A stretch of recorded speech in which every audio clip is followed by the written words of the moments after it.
What's going on, guys? Billy here, and today I want to discuss a topic that involves GoPro that Ken Dono and myself were talking about on our stream the other night, which, by the way, if you guys aren't subscribed to him yet, I will throw his channel link down in the description. Every single Monday night, we have a stream called Up in the Air Live where we talk about phones, drones, and tech. That's basically what his whole entire channel revolves around, so I definitely encourage you guys to come and check it out, as it is a ton of fun. Now, I used to do something on this channel called Tech Talk Tuesday, where every Tuesday I'd upload some drone footage, and over that I'd have a commentary speaking about anything going on in the technology world. I've come a long way since then. As you guys can now see me through the camera, I've got a pretty good lighting setup, I'd say, and although today is Thursday, I still thought it'd be a good idea to bring this idea back for this topic: is GoPro still relevant in 2018? Currently, I own a Gopro Hero 4, and I haven't really felt the need to upgrade because these newer versions don't offer many drastic changes or upgrades, especially the Hero 5. Sure, it's nice that it has a screen on the back to line up your shots. Also, it's pretty cool that the waterproof case is built in, so you don't need two separate pieces to make this thing waterproof.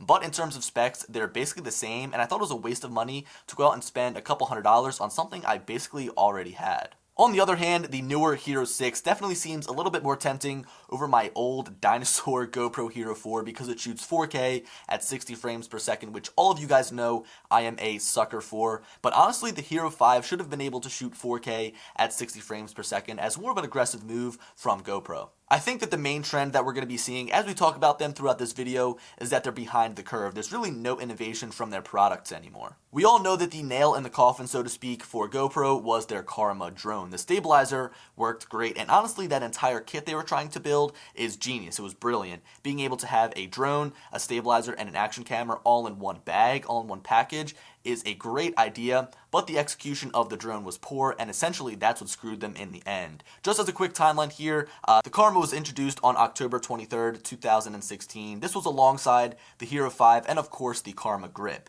In early November, literally 2 weeks after its introduction, the Karma was recalled, and all of those who purchased received a full refund and a Hero 5, which is not that bad.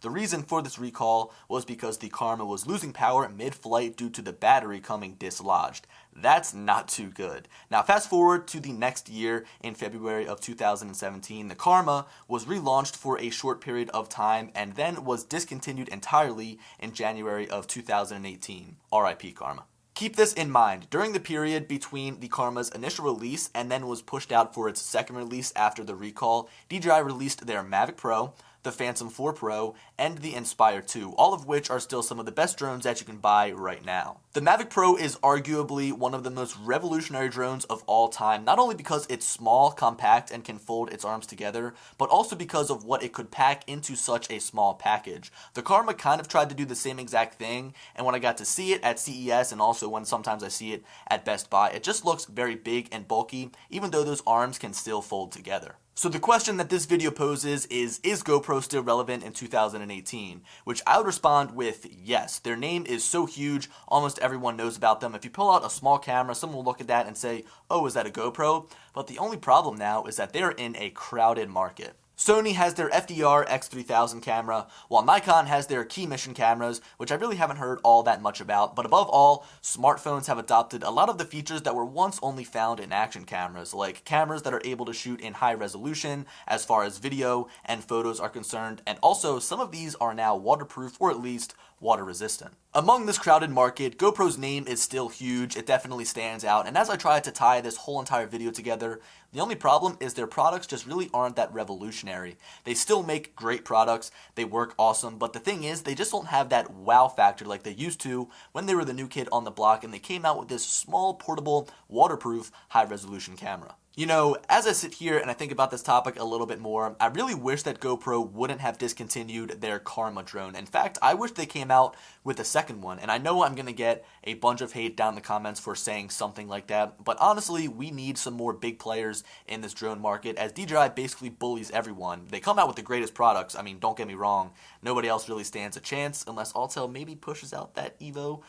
But what I'm trying to say is I really do wish that Karma stuck around and they came out the second one and made massive improvements to show that they were willing to actually make this entire kit like they wanted to in the beginning, because again, having a drone, a stabilizer, and an action camera all in one piece or all in one package really is an awesome idea. Now, this video wouldn't be complete without discussing the possible Xiaomi buyout of GoPro. If you guys sort of recognize the name but aren't too familiar with them, they made this smartphone right here, the Xiaomi Mi Mix, which had slim bezels before it was mainstream. Another company that you may be familiar with is Yi, which is a direct competitor to GoPro in the action cam business and is more or less a Xiaomi owned company. If you look at these Yi cameras, they basically have the same form factor as the GoPro Hero cameras. So now what I'm trying to think about is if Xiaomi owns Yi, and if they go and they acquire GoPro, would they combine the two, get rid of Yi and just push the GoPro name, or get rid of GoPro and push the Yi name? Honestly, I'm really not sure, and in the end, I really couldn't see it happening. So, my final verdict, yes, GoPro is still relevant.